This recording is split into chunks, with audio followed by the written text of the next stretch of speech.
Tem coisa que a gente sente no ar, um arrepio que não tem explicação, mas às vezes a cabeça da gente só quer pensar no dinheiro. Foi assim comigo. Eu tampei o instinto com a mão da ganância e quase paguei com a vida. Eu já tinha visto de tudo nesse trabalho. Cliente esquisito, bêbado chato, gente que queria mandar em tudo. Mas aquele dia, aquele homem, foi diferente. Foi o mais perigoso de todos. Só que eu só fui entender isso quando já era tarde demais. Começou de um jeito até bonito. Uma conhecida me indicou. Falou que era cliente bom, de confiança. Disse que ele queria um atendimento diferenciado, com calma, sem pressa, e que pagava antes. E pagou mesmo. Depositou metade adiantado sem nem questionar. Mandou localização, falou que morava num condomínio de alto padrão, daqueles que a gente só vê em novela. Na hora, eu pensei, agora acertei na loteria. Era tudo que eu precisava. Um dinheiro bom, sem dor de cabeça. No dia do encontro, eu caprichei. Escolhi roupa bonita, discreta, perfume leve. Quando cheguei na portaria do condomínio, já me chamou a atenção. Tudo muito limpo, muito organizado, segurança em cada esquina. A rua era cheia de árvore, casa grande, cercas altas, tudo parecendo cenário de filme. O portão abriu sozinho, sem ninguém vir receber. Achei moderno. Fui seguindo até a casa que ele tinha mandado a localização. Uma casa linda, mas estranha. Sabe aquela coisa bonita demais para ser confortável? Tinha isso. Parecia uma clínica. Sem brinquedo no quintal, sem planta, sem nada que mostrasse que alguém vivia ali de verdade. Ele estava na porta, esperando. Um homem de uns 60 anos, cabelo grisalho, óculos de armação fina, jeito de quem foi importante um dia. Sorridente, educado. Falou que eu era linda e ainda soltou. Você é perfeita, exata para o que eu precisava. Na hora, eu ri, meio sem graça. Achei que era só jeito de velho rico dar em cima. A gente ouve cada coisa nesse meio. Não dá para levar tudo a sério. Entrei. A casa era tão limpa que parecia que nem gente morava lá. Pouca luz acesa, cheiro forte de produto de limpeza, tudo milimetricamente arrumado. Não tinha nem quadro na parede. Só uns móveis frios de madeira escura, polidos demais. Ele me ofereceu vinho. Eu aceitei, mas só fingi beber. A gente que trabalha na noite aprende umas manhas. E uma delas é nunca beber de verdade em lugar estranho. A taça ficou quase intacta na minha mão. O papo foi ficando esquisito. No começo, normal. Pergunta boba, elogio.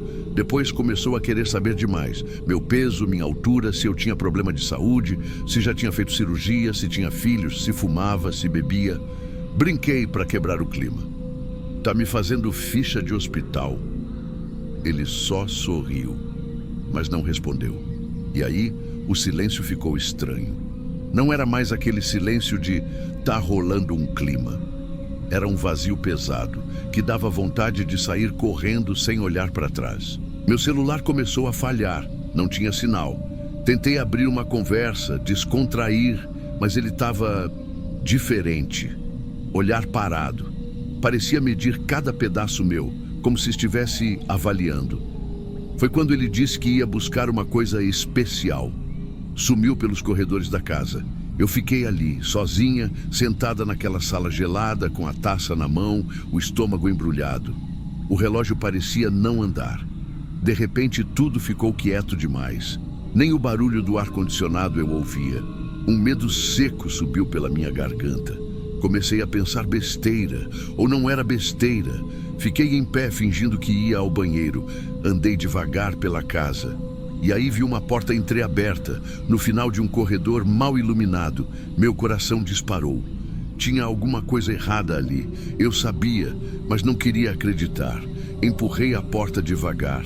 E o que eu vi, eu nunca mais vou esquecer. Lá dentro tinha uma sala, mas não era uma sala qualquer. Era uma espécie de centro cirúrgico improvisado. Eu vi uma maca de hospital no meio do cômodo. Tinha instrumentos cirúrgicos organizados numa mesa lateral. bisturi, tesoura, pinça, tudo brilhando sob uma luz fria que parecia de consultório. Do lado, bolsas de sangue penduradas, cada uma etiquetada com nome e tipo sanguíneo. Eu fiquei parada, sem saber se era real o que eu estava vendo. O cheiro de desinfetante era tão forte que ardia o nariz. Num canto, tinha uma estante cheia de pastas. A mão tremendo sem querer, eu puxei uma delas. Dentro, fotos de mulheres, todas mais ou menos da minha idade, parecidas comigo, com anotações do lado, altura, peso, saúde, tipo de sangue. Em algumas fotos tinha um X vermelho rabiscado, em outras só a ficha limpa, como se estivessem aguardando. Aí veio o pior. No meio da pilha eu achei a minha, meu nome, meu peso, meu tipo sanguíneo e embaixo uma data. Aquela mesma noite, meu corpo gelou. O coração batia tão forte que parecia que ia rasgar meu peito. Minha boca ficou seca. Eu mal conseguia respirar. Foi nesse momento que eu ouvi passos, vindo na direção do corredor. Sem pensar duas vezes, larguei tudo ali mesmo e saí correndo. Corri para a porta da frente, mas ela estava trancada. A chave não estava na fechadura. Fui para o portão, também trancado. O desespero tomou conta, não pensei em mais nada. Corri até o muro, joguei a bolsa no chão e comecei a escalar. Me ralei toda, rasguei a roupa, cortei o braço no arame, mas consegui pular para o outro lado. Caí de mau jeito no chão de brita, mas levantei na hora, com a adrenalina me empurrando. Corri pela rua do condomínio, sem nem saber para onde. Descalça, tropeçando, arranhada, sangrando. Gritei, mas parecia que ninguém ouvia. O condomínio era grande, silencioso, vazio, até que vi um carro de segurança fazendo ronda. Saí na frente e quase me joguei no capô. O segurança desceu assustado, perguntando o que tinha acontecido. Eu só conseguia dizer, me ajuda, por favor. Ele me colocou dentro do carro, trancou as portas e chamou reforço. Fui levada para a portaria, depois para a delegacia. Contei tudo, mas quando voltaram na casa, a história era outra. Não tinha mais nada lá, nem sangue, nem maca, nem instrumento, nem pasta. A casa estava vazia, como se nunca tivesse sido usada para nada. O homem sumiu. Ninguém conseguiu rastrear. O nome que ele usava era falso. O número de telefone, de um chip descartável. Eu só tinha meu corpo todo machucado, a memória daquilo e o medo que ficou. Depois daquele dia, eu nunca mais aceitei atendimento em lugar fechado. Nunca mais confiei em rosto educado, sorriso polido. O mundo é cruel demais para a gente baixar a guarda. Às vezes eu fico pensando, se eu tivesse relaxado mais 5 minutinhos naquela sala, se eu tivesse acreditado que era só coisa da minha cabeça, eu não estava aqui para contar essa história. E nem todo mundo que desaparece some porque quis. Às vezes já estava tudo marcado, igual estava para mim.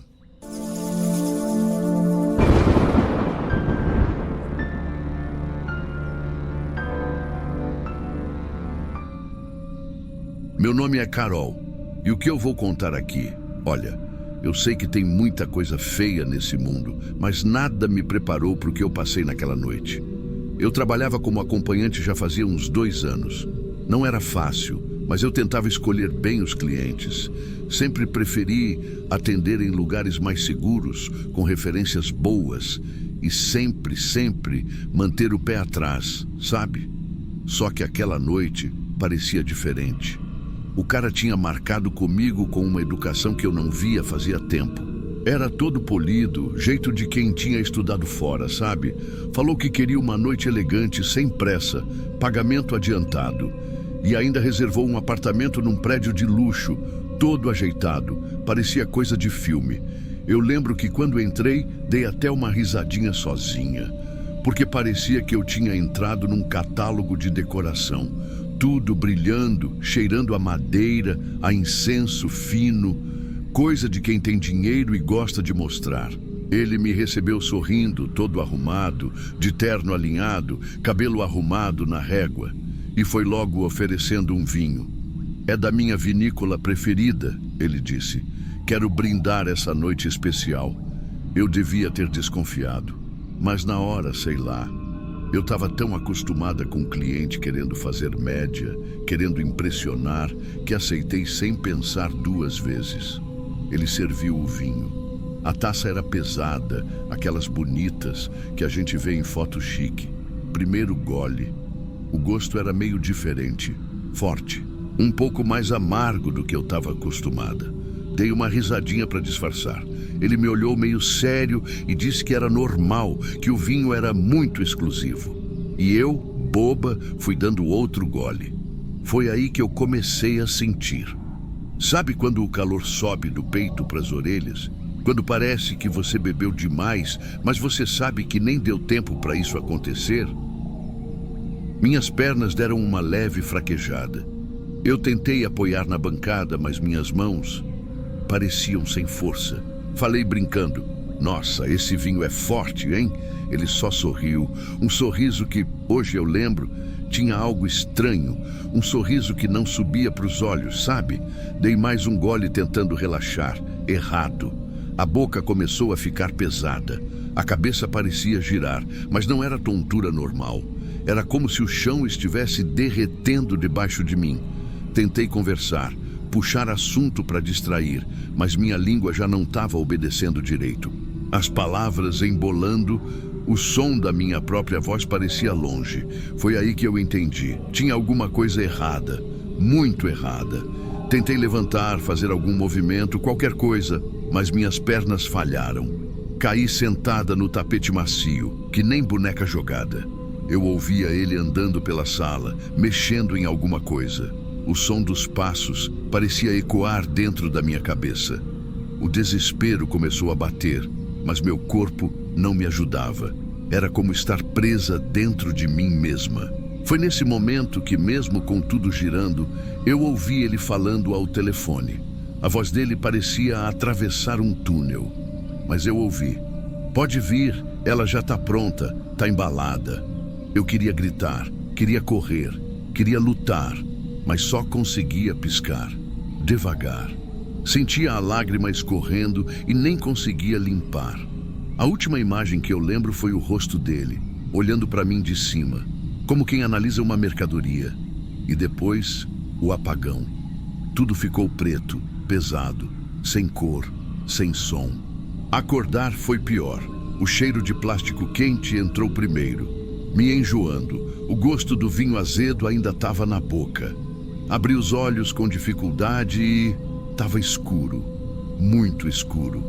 Tentei mexer o braço, nada. As pernas, nada. Foi aí que eu percebi que estava enrolada em alguma coisa grossa, apertada, sacos plásticos. O som abafado do meu próprio respirar era como se eu estivesse dentro de uma caixa. Tentei fazer força, gritar, me mexer, nada. O plástico rangia no meu ouvido cada vez que eu tentava respirar fundo. O terror de verdade foi sentir que eu estava sendo carregada. Não era sonho, não era pesadelo, era real. Me colocaram em alguma coisa, talvez uma maca, talvez um carrinho de carga. Senti o tranco, ouvi um portão rangendo, se abrindo, passos apressados no chão, meu coração batendo mais forte do que nunca, minha cabeça doendo, minha alma gritando.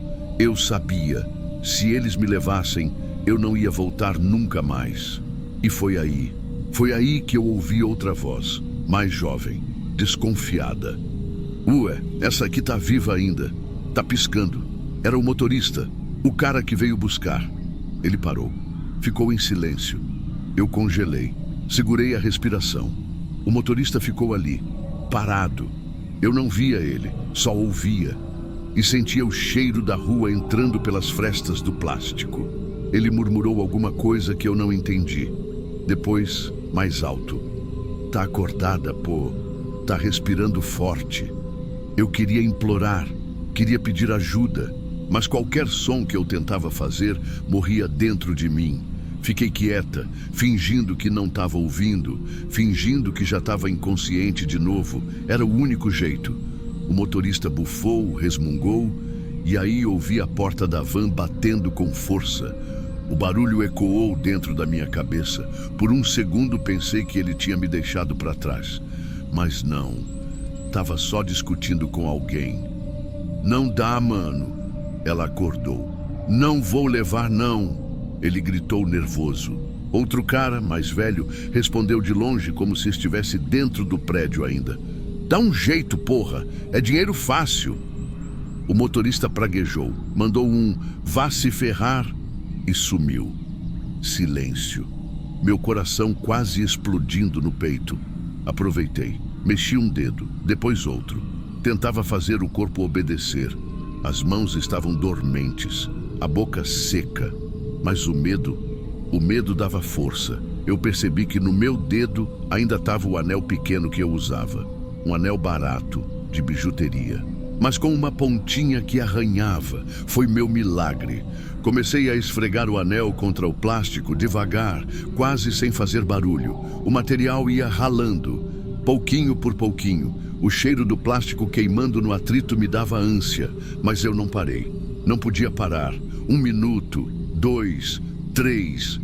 Eu não sabia mais quanto tempo tinha passado. Só sei que, de repente, senti o plástico rasgar de leve, uma fresta minúscula. Meti o braço por ali com toda a força que tinha. Doeu. Rasgou minha pele. Mas eu nem senti. Consegui arrancar um pedaço maior e puxei a cabeça para fora. O ar frio bateu no meu rosto como um tapa. Ofeguei, puxando o máximo de ar que conseguia, desesperada. Me arrastei pelo chão, os joelhos ralando no asfalto, as mãos tremendo. A rua parecia deserta, escura, só uns postes lá longe. Vi uma cerca, vi um muro, vi uma construção abandonada. Não pensei, só fui, tropecei. Cai. Ralei o cotovelo, mas não parei. Tinha que sair dali, tinha que achar alguém, qualquer um. Bati na porta de uma casa fechada. Nada. Bati na outra. Também nada. O medo começou a virar desespero. E eu já estava quase desabando quando vi um vigia, sentado numa cadeira de plástico, na frente de um prédio em construção. Ele viu minha condição. O cabelo desgrenhado, o rosto sujo, a roupa rasgada. E levantou num pulo. Moça, o que aconteceu? Eu tentei falar, mas só saíam soluços. Só conseguia balançar a cabeça. Ele me puxou para dentro. Trancou o portão. Me deu água. Me sentou numa cadeira. Chamei a polícia com o celular dele. Demoraram, mas vieram. Quando contei o que tinha acontecido, eles se entreolharam. Falaram que já tinham outros registros estranhos naquela área. Que talvez eu tivesse escapado de algo muito maior. No dia seguinte, eu fui fazer exame. Confirmaram, substância misturada no vinho, dopagem profissional. Eu passei semanas sem conseguir dormir direito, com medo de fechar os olhos e acordar de novo enrolada, sem saber onde estava. Até hoje, quando sinto cheiro forte de plástico, minha perna treme sem eu querer. E sabe o que é mais louco? O cliente nunca mais foi achado. Sumiu do prédio sem deixar rastro. Era como se eu tivesse sido escolhida. Como se aquela noite fosse planejada para mim. Depois daquela noite, eu nunca mais aceitei bebida de cliente. Nunca mais. Era minha vida que estava na taça. E eu quase não voltei para contar.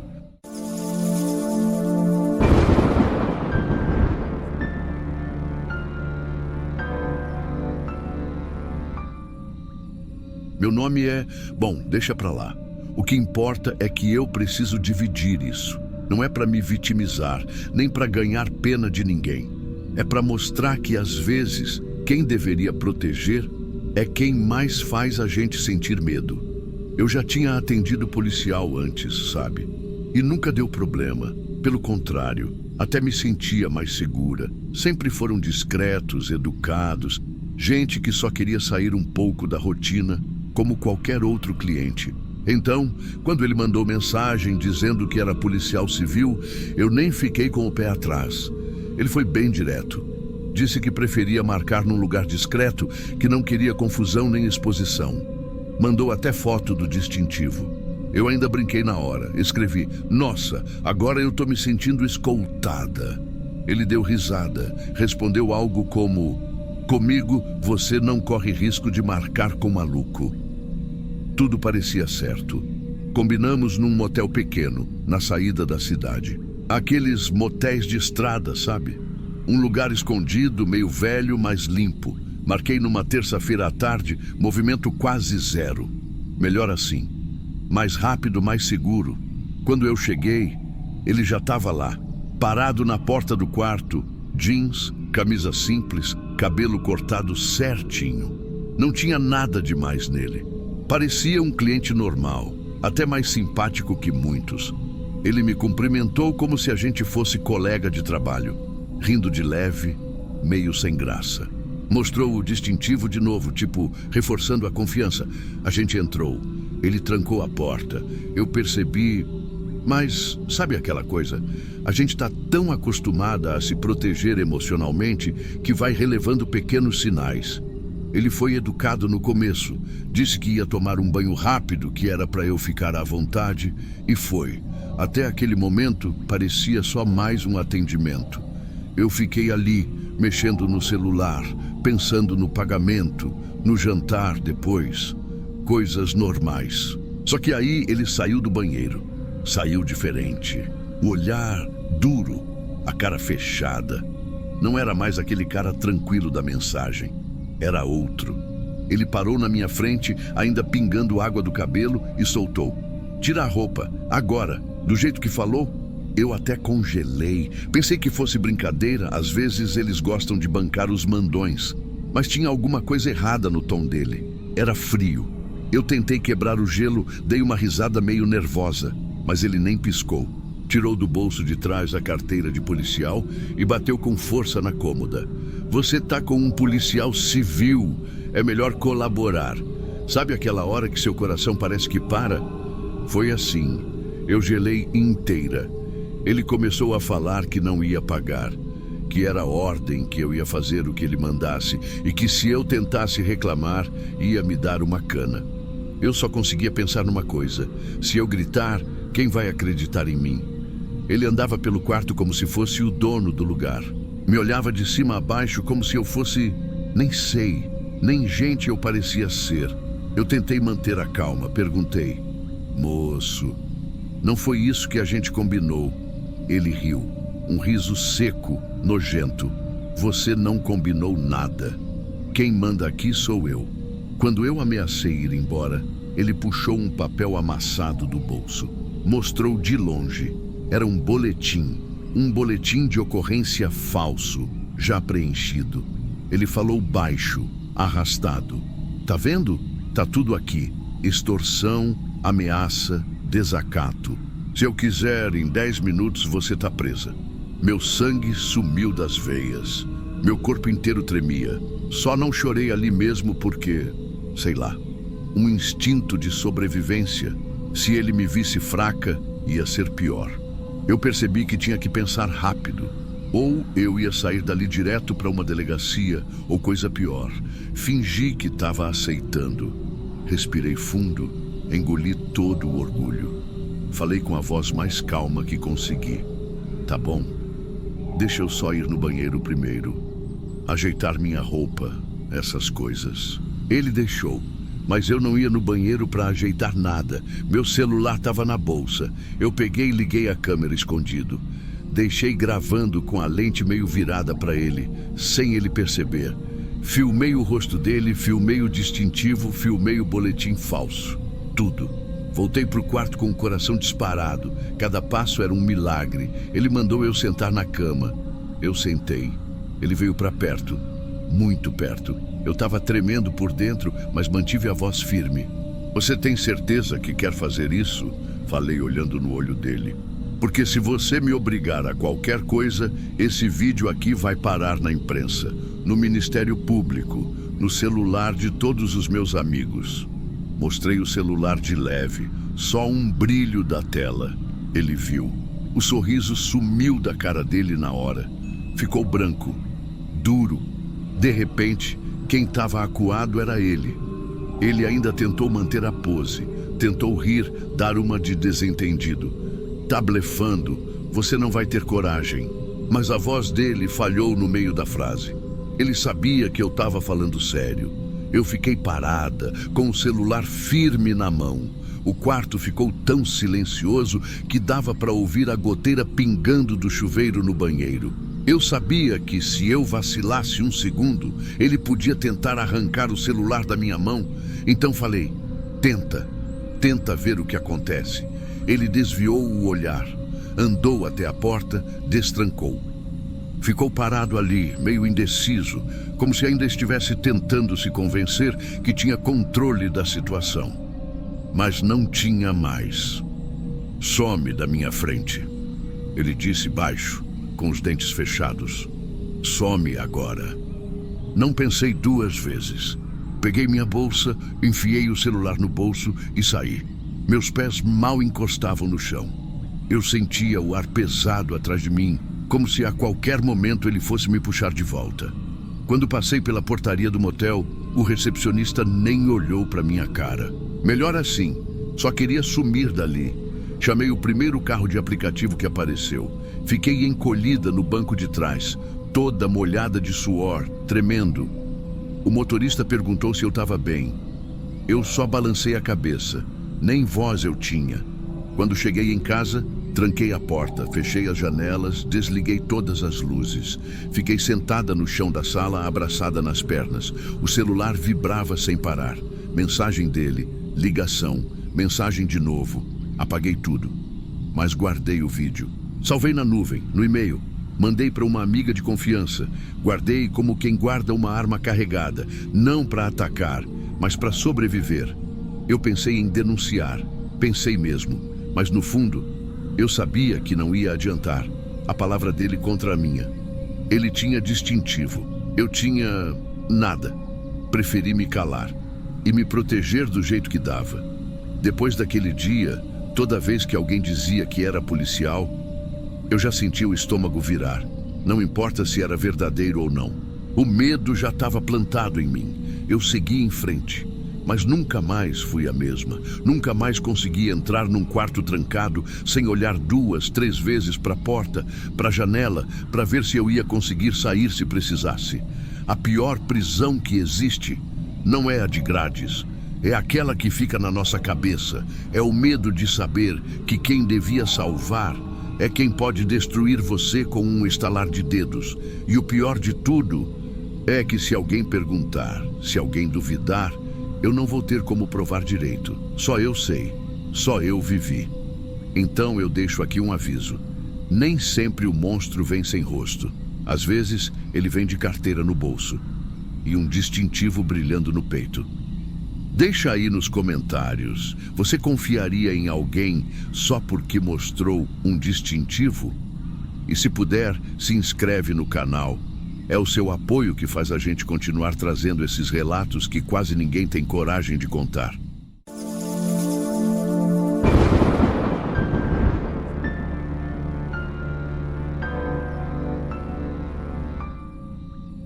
Eu sempre pensei que esse tipo de coisa nunca ia acontecer comigo. Sempre. A gente ouve as histórias, né? Vê menina sumindo, menina sendo filmada sem saber, a vida das outras indo pro buraco por causa de uma besteira. Eu achava que comigo ia ser diferente, que eu ia saber me proteger. Só que não foi. Eu trabalhava sozinha na época, sem casa fixa, sem agenciador, sem ninguém metendo o bedelho. Marcava os encontros direto com os clientes, ficava em hotel simples, trocava muito de número, para evitar enrosco. E foi num desses hotéis que eu conheci ele. Era um cara meio sem graça, para falar a verdade. Tímido demais, falava baixo, quase gaguejando nas mensagens. Dizia que era a primeira vez dele, que estava nervoso, que queria muito viver aquilo, mas que, se eu deixasse, ele queria guardar o momento. Guardar, ele dizia. Eu achei que era só papo de cliente que gosta de dar uma dramatizada, sabe? Mas aí ele soltou. Queria gravar. Aí eu travo. Respondi que não fazia esse tipo de coisa, que não gostava, que não me sentia bem. Ele não brigou, não insistiu de um jeito feio. Só ficou mandando mensagem de vez em quando, dizendo que não ia mostrar para ninguém, que ia ser só para ele lembrar de um dia especial, que nem precisava mostrar meu rosto. Falava até bonito, parecia sincerão. Ainda ofereceu um dinheiro a mais. Um bom dinheiro. E aí, eu vacilei. Vacilei bonito. Fiquei pensando que era só uma lembrancinha besta, que eu estava mandando um homem para casa feliz, sem maldade. Aceitei. Na hora, combinei tudo. Nada de rosto, nada de ângulo estranho, só o que eu deixasse. Ele jurou de pé junto que ia respeitar. E eu, querendo acreditar, deixei. No dia, ele chegou com uma mochilinha nas costas, bem na dele. Me cumprimentou meio sem jeito, colocou a câmera num tripézinho desses de mesa. Parecia até mais nervoso que eu. A gravação ia ser nossa, só nossa, e rápido. Começou. A gente fez o que tinha combinado. Coisa normal, respeitosa até. Eu me sentia meio esquisita com aquela luzinha vermelha piscando no canto do quarto, mas tentava esquecer, fazer de conta que era só mais um serviço. Ele sorria o tempo todo. Sorria como quem estava vivendo o sonho da vida. No final, me agradeceu tanto, mas tanto. Disse que eu era maravilhosa, que tinha feito o dia dele inesquecível. Fui embora achando que, sei lá, pelo menos tinha feito a boa ação do dia. Saí meio leve até. 2 dias depois, o inferno começou. Cheguei no hotel, estava comendo um lanche rápido quando meu celular apitou. Mensagem de número estranho.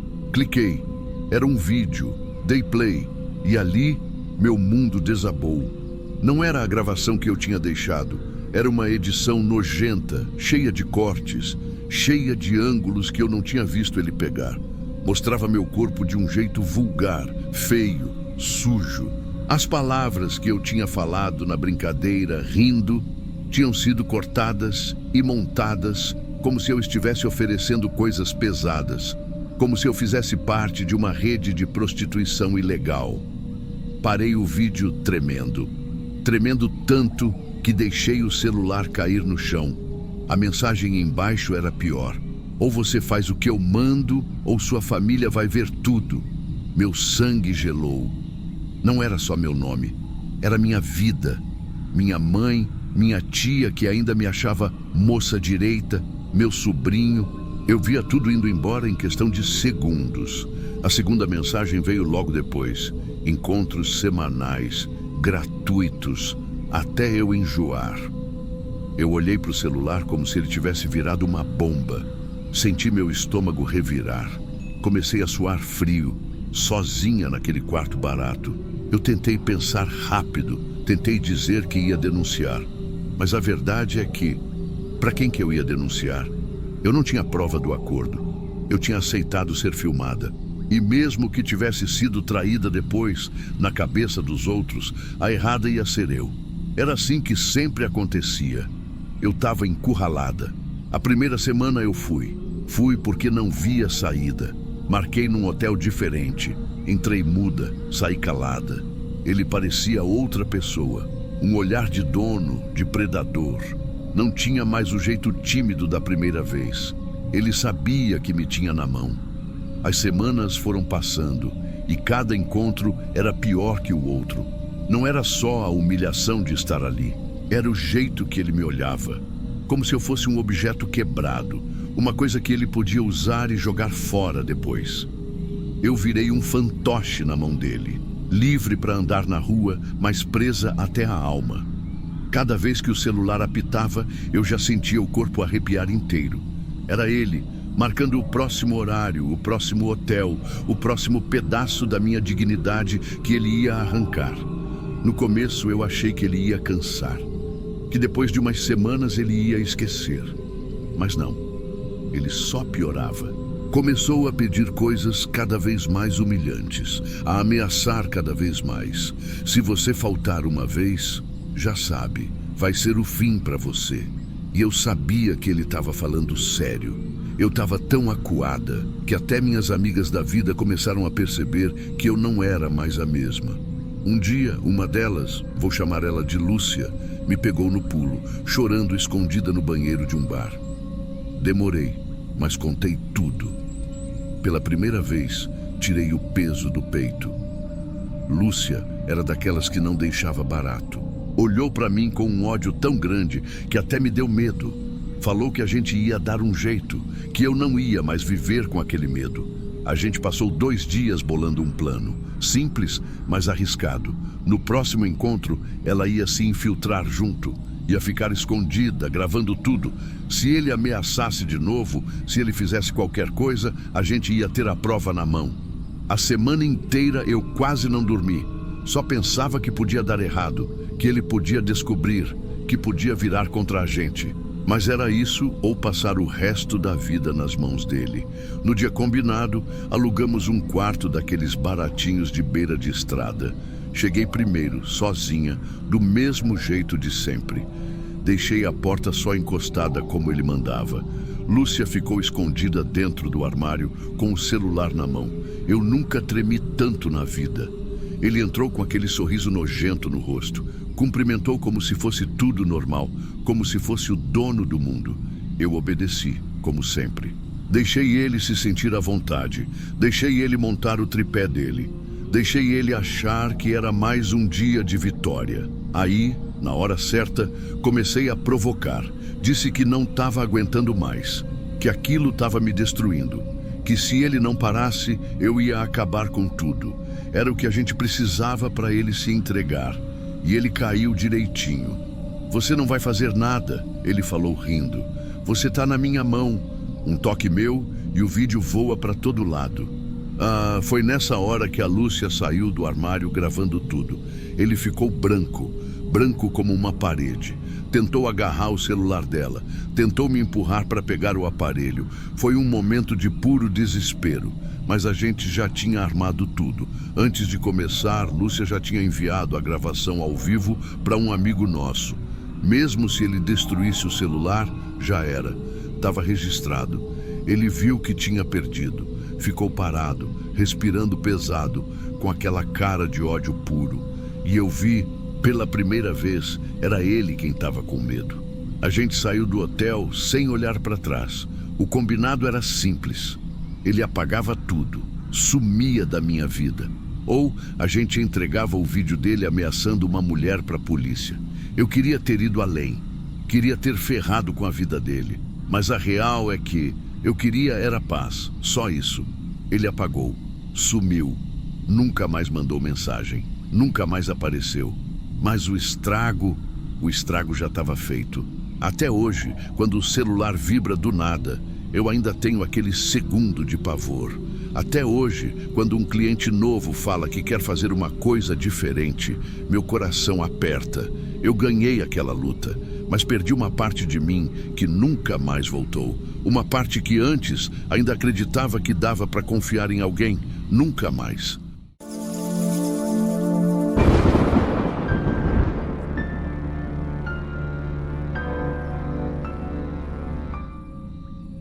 Eu demorei muito para entender que aquela noite não era sobre mim. E quando entendi, já era tarde demais. Não era a primeira vez que eu atendia um cliente novo. A gente sempre fica com um pezinho atrás, né? Mas ele parecia diferente. Educado, tranquilo, falou pouco no WhatsApp. Escolheu um hotel bom, desses discretos, sem muita frescura. Quando eu cheguei, ele já estava me esperando no saguão. De camisa social, calça arrumada, não parecia nervoso, nem mal intencionado. Me tratou com tanto respeito que no começo eu pensei, puxa, tomara que todos fossem assim.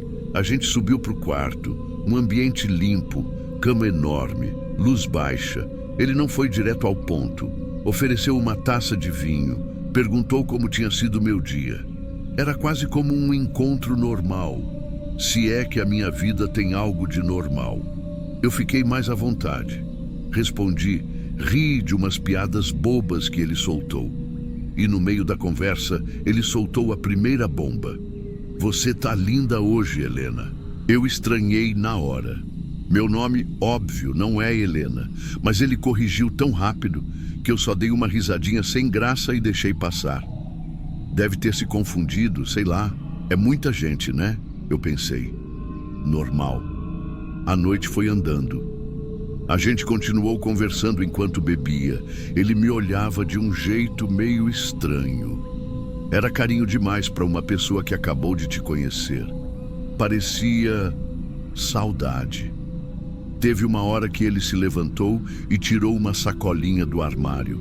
"Trouxe um presente para você", disse sorrindo. Era um vestido, branquinho, leve, parecia antigo. Ele pediu que eu colocasse. E eu, coloquei. A gente acaba acostumando a agradar. Mas aí veio a segunda coisa estranha. Ele me pediu para ficar de pé no meio do quarto, com as mãos juntas, como se eu estivesse rezando. Eu obedeci. Só que ali dentro de mim começou a bater um desconforto esquisito. Eu não estava mais tão à vontade. Ele começou a caminhar em volta de mim, falando baixo, palavras que eu não entendia direito. Parecia emocionado, parecia outra pessoa. "Você voltou para mim", ele sussurrou. Eu ri, tentando quebrar o clima. "Voltei, né? Sorte sua", brinquei. Ele não riu. Foi aí que caiu a ficha. Ele não estava falando comigo. Ele estava falando através de mim, para alguém que eu não era. Sentei de novo na cama, tentando puxar o papo para um rumo mais leve. Perguntei o que ele fazia da vida, essas coisas.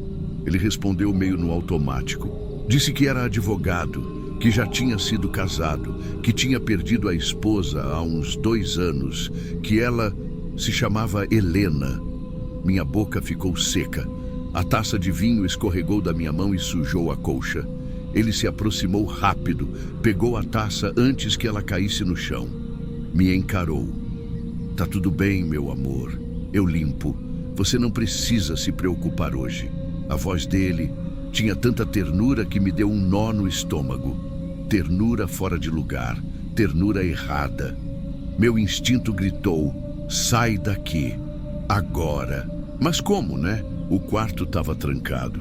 A chave estava do lado dele. Tentei manter a calma. Sugeri que a gente desse uma volta no hotel, fizesse alguma coisa diferente. Ele sorriu. "Pra quê? Você sempre quis ficar aqui. Só nós dois."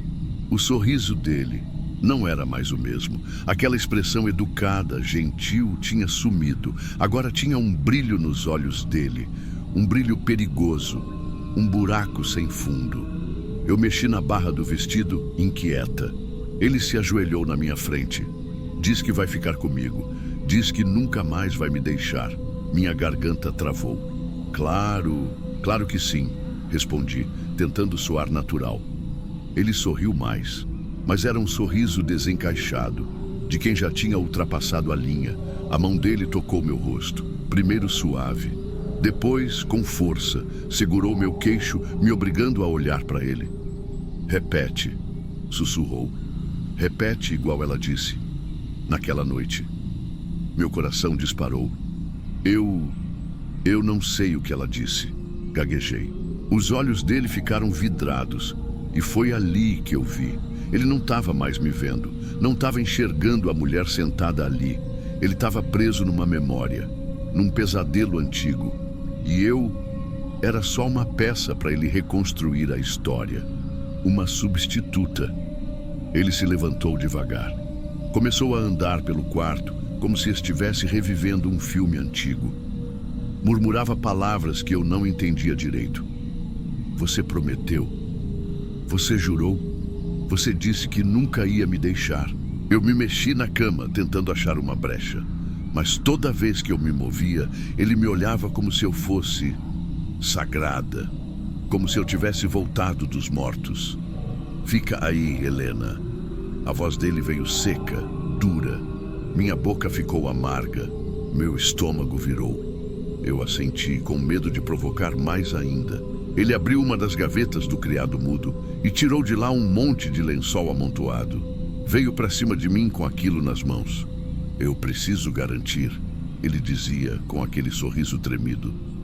"Preciso garantir que você não vai escapar de novo."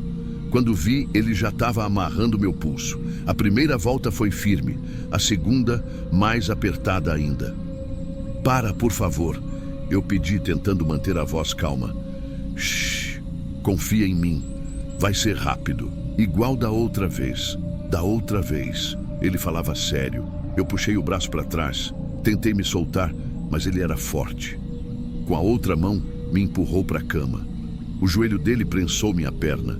Meu peito só sabia fazer uma coisa: gritar por dentro. Você tem que sair daqui. A voz dentro de mim berrava. Você tem que sair agora. Quando ele se virou para pegar mais lençol, eu vi minha chance. Meus olhos bateram na mesinha onde estava a garrafa de vinho aberta. Sem pensar, puxei o corpo para frente, estiquei a perna e chutei a mesinha. A garrafa caiu, rolou, ficou ao alcance dos meus dedos. Eu agarrei. Ele percebeu o movimento e veio correndo para cima de mim. Mas eu já estava armada. Com toda a força que eu tinha e sem tempo para pensar, acertei a garrafa na cabeça dele. O estalo foi seco, surdo. Ele caiu de joelhos, meio tonto. Eu me soltei na marra. Arranquei as amarras com o desespero de quem sabia que não tinha outra chance. Saí correndo. Nem olhei para trás. Descalça, com o vestido sujo, o cabelo despenteado, correndo feito um animal ferido. Quando cheguei no corredor do hotel, tropecei 2 vezes até achar o elevador. A porta demorou uma eternidade para abrir. Atrás de mim, escutei um gemido. Passos pesados, o barulho de algo sendo arrastado. Entrei no elevador, apertei o térreo com tanta força que quebrei a unha. A porta fechou e eu desabei no chão. Quando saí do elevador, um segurança me viu. Tentou perguntar alguma coisa, mas eu só balançava a cabeça, chorando, arfando, tentando respirar. Não falei com ninguém, só queria ir embora, só queria sumir. Na rua, eu ainda corria, ainda tremia. Peguei o primeiro carro que vi, ainda com o vestido molhado de vinho, com o cheiro dele grudado em mim. Cheguei em casa com o corpo inteiro doendo, com a cabeça latejando. Sentei no chão da cozinha, abracei os joelhos e fiquei ali, até hoje. Até hoje, eu não posso ver uma garrafa de vinho sem lembrar do rosto dele. Sem lembrar daquela noite em que eu virei um fantasma na cabeça de um homem quebrado e do que podia ter acontecido se eu não tivesse reagido.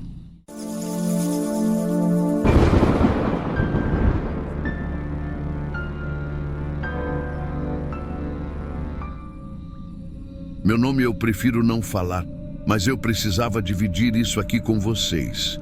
Eu trabalho como acompanhante já faz uns anos. E olha, a gente aprende a se virar, a sentir no ar quando uma coisa não tá certa.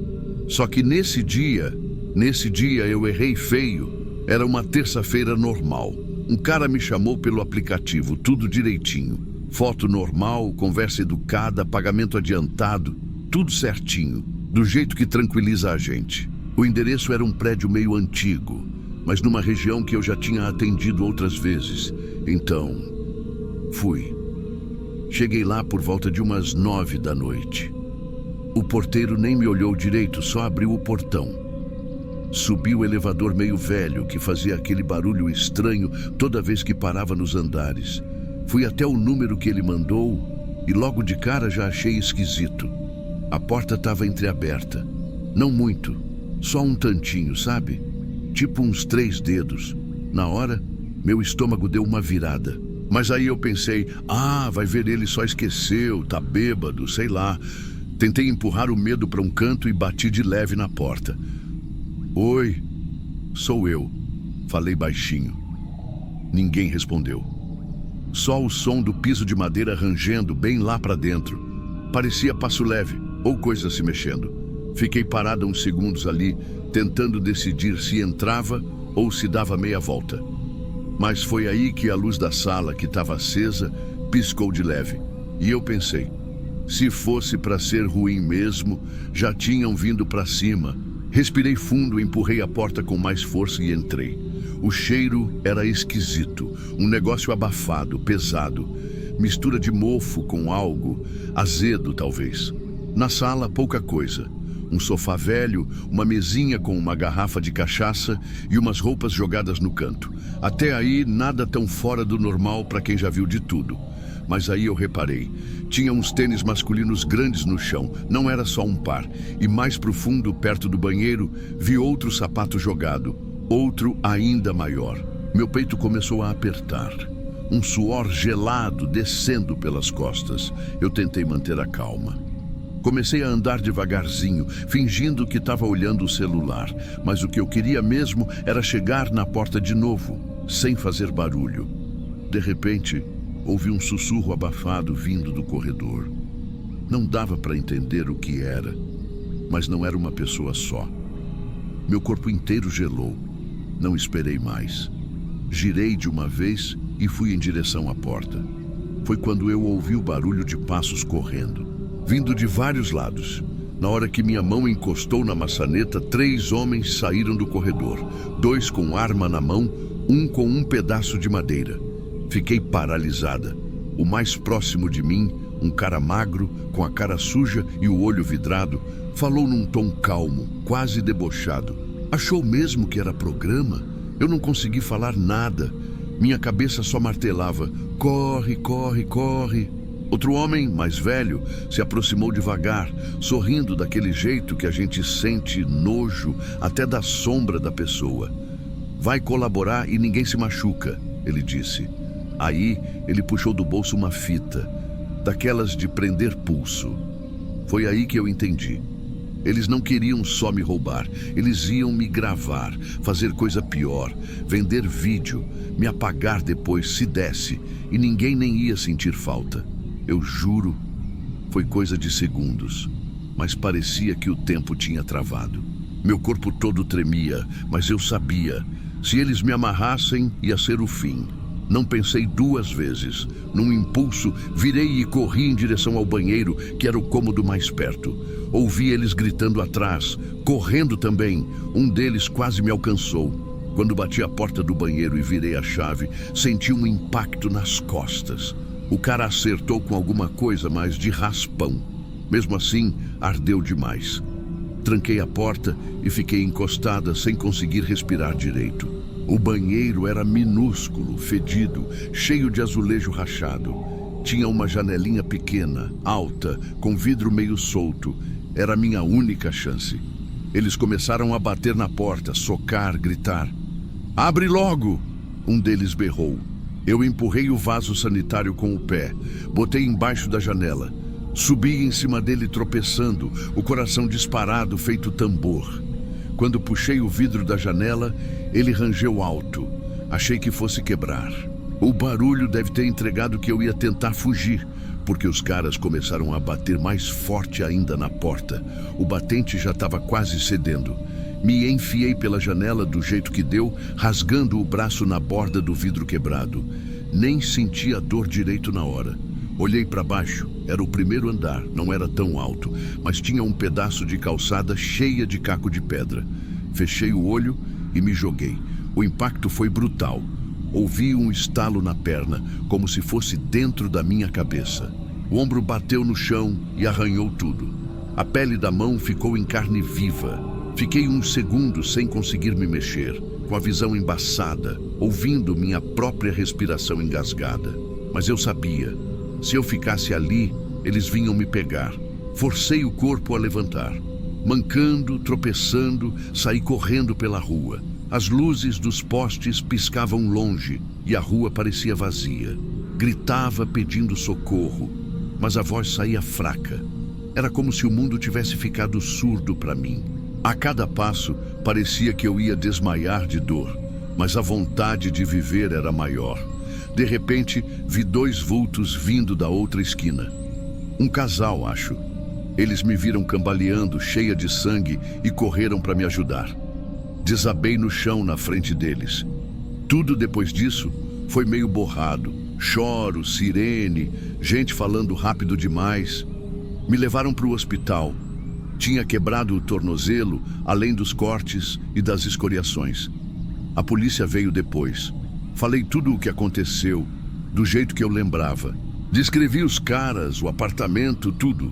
Um dos policiais, já mais velho, olhou para mim com uma cara pesada e soltou: "Você teve sorte, moça. Esse endereço aí já tinha histórico, mas nunca pegaram ninguém.